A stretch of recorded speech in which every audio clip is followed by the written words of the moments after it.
आज हमें बड़ी खुशी हो रही है क्योंकि रिंग रोड पे चल चुका है एम टैग और मैसेज की प्रम की आवाज़ आ गई है।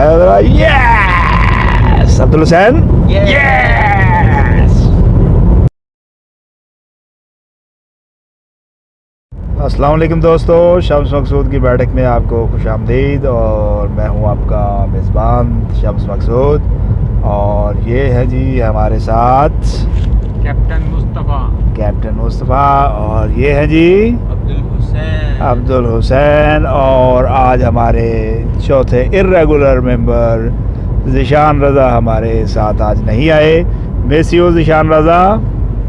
जी दोस्तों, दिन है आज जुमेरात का और तारीख़ है 15/12/2022। बहुत ही अच्छी धूप निकली हुई है। सुबह जब हम गाड़ी में बैठे हैं तो हमें सर्दी महसूस हुई क्योंकि ज़ाहिरी बात है सारी रात ठंड में गाड़ी खड़ी रही और जब गाड़ी में बैठे हैं तो हमें ठंड लगना शुरू हो गई। तो हमारे कप्तान ने फिर फ़ौरन गाड़ी का हीटर चलाया और अभी जो है वो गाड़ी का जो टेम्परेचर है वो बड़ा ज़बरदस्त हुआ है। हीटर की गर्म हवा हमें पड़ रही है और हमें बड़ा लुत्फ़ आ रहा है और बड़ा अच्छा महसूस हो रहा है। तो नाज़रीन, आज सुबह एक चैलेंज जो है वो दरपेश था हमें और मैंने इसके लिए अब्दुल हुसैन को आज जो है वो मैंने पिक नहीं किया और मैंने इसे कहा कि आपने डायरेक्ट जो है वो कप्तान मुस्तफ़ा के घर जो है वो आपने आना है। और मैं फिर जो है वो घर से 8 बजे निकला हूँ और चैलेंज ये था कि मैंने अपने कोलीग अली जमाल साहब के लिए जो है वो एक सुपर कायनात नए चावल का एक बैग लेके जाना था। और टाइम पे तो मैं वो चावलों वाली दुकान पे पहुंच गया, लेकिन अनफॉर्चुनेटली वहाँ पर जाकर एक बैड न्यूज़ सुनने को मिली कि वो चावल ख़त्म हो गए हुए हैं। वो आज रात उनका वो ट्रक वगैरह आना है और वो आपको कल मिलेंगे। तो वो हमारा ये प्रोग्राम जो है वो फिर वो धरा का धरा ही रह गया। तो ये इस तरह जो है वो पाकिस्तान के अंदर नाज़रीन, जब आप सुबह रोज़ाना उठते हैं तो आपको नए नए चैलेंजेस का सामना जो है वो करना पड़ता है। बैग कितने का है वीडियो में बताएं। हाँ, वो बैग जो है वो कप्तान पूछ रहे हैं जी वो चावलों का बैग कितने का है। वो बैग नाज़रीन जो है वो 12,000 रुपये का 50 kg का बैग है। और ये आपको बताते चले कि पिछले साल यही जो चावलों का बैग था 50 किलो का, ये मैंने 5600 रुपीज़ में लिया था। और अब अगर आप देखें तो ये तकरीबन रेट इसका जो है वो डबल हो चुका है। मतलब आए रोज़ महंगाई जो है वो इतनी तेज़ी से बढ़ रही है कि आम बंदे का जो है वो सांस लेना जीना दुश्वार होता जा रहा है। और लेकिन फिर भी मैं जो आपसे बात कर रहा था कि वो रोज़ाना जब आप सुबह उठते हैं तो आपको नए नए चैलेंजेस का सामना करना पड़ता है। अनफॉर्चुनेटली पाकिस्तान का जो इन्वायरमेंट है वो ऐसा है कि आपको इन चैलेंजेस से लड़कर ही जो है वो ज़िंदगी गुजारने का आप जल्द से जल्द अगर आदी हो जाएंगे तो आप अच्छे तरीके से जो है वो ज़िंदगी गुजार सकते हैं। क्यों कप्तान, ऐसा है? कप्तान ने कहा जी एग्री। हाँ जी अब्दुल हुसैन, ऐसा है? बिल्कुल ऐसा है जी, बिल्कुल ऐसा है। तो बात ये है जी, चैलेंजेस मतलब डिफरेंट टाइप के चैलेंजेस हो सकते हैं।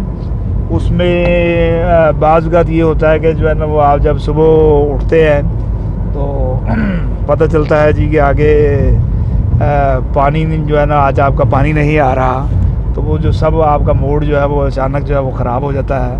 पता चला सुबह जब आप उठे हैं तो जी आज जो है वो बिजली चली गई, तो फिर भी जो है वो आपका मूड ख़राब हो जाएगा। और आजकल ये सर्दियों का मौसम है और गैस की शदीद जो है वो शॉर्टेज है। और कभी हमने मतलब ये सुना भी नहीं था कि पाकिस्तान में कि जी गैस शेडिंग भी होती है। लोड शेडिंग का तो हमने सुना था, लेकिन अब ये एक गैस की भी लोड शेडिंग जो है वो ये शुरू हो गई है।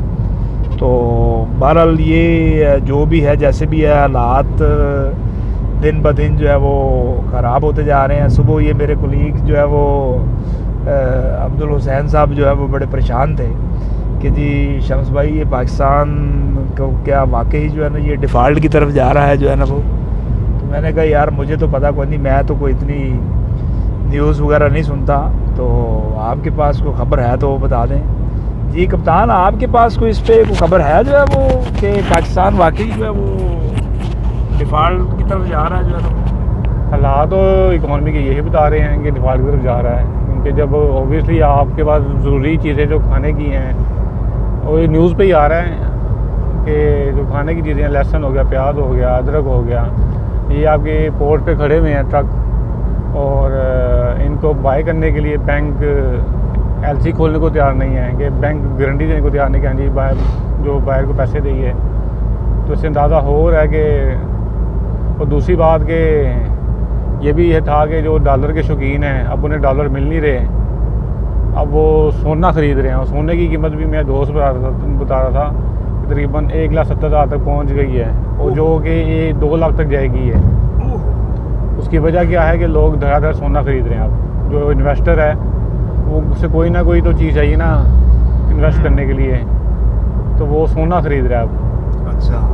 तो कल एक और मैंने पोस्ट पढ़ी थी, वो पता नहीं झूठी है कि सच्ची है, कि आपका जो नेबर कंट्री है वो भी कह रहा है, उसने भी कह दिया कि जी पाकिस्तान को डिफ़ॉल्ट कर चुका है। इनफैक्ट जो उन्होंने फिगर बताई है, कह रहे इनफैक्ट ये डिफ़ॉल्ट कर चुका हुआ है, बट अल्लाह खैर करे, हमें अपने इदारों पे पूरा यकीन है कि वो ऐसा कोई काम होने नहीं देंगे। हमें पूरा यकीन है हमारे जो इदारे हैं वो नो डाउट अच्छा काम करेंगे, तो ये चीज़ नहीं होगी।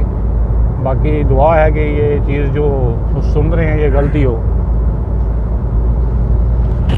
जी बहुत शुक्रिया कैप्टन जी, अल्लाह पाक हमारे मुल्क के लिए खैरियत के मामलात रखे, और ये जो सुनने में ये जो मुख्तलिफ़ किस्म की अफवाहें आ रही हैं, अल्लाह करे ये सब झूठी हों, और अल्लाह पाक इस मुल्क पर, यहाँ पर रहने वालों के लिए ख़ास रहम और करम के मामलात फरमाए, आमीन।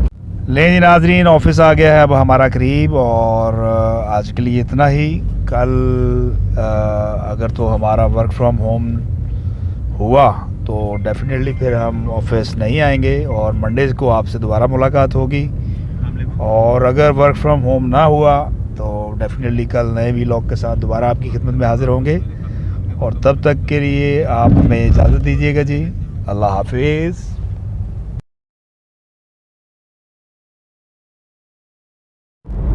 ये जो वाइट लाइंस नाज़रीन आपको नज़र आ रही हैं ना जी इस वक्त, ये इनका जिक्र जो है वो हम आपसे कर रहे हैं। ये बीच में आपको रोड पे जो है वो लगी हुई चेपियाँ भी नज़र आएंगी, तो ये मेरा ख्याल है शायद कोई, अगर इस बात को हम देखें तो शायद ऑटो गाड़ी के लिए उसको प्रॉब्लम भी आ सकती है।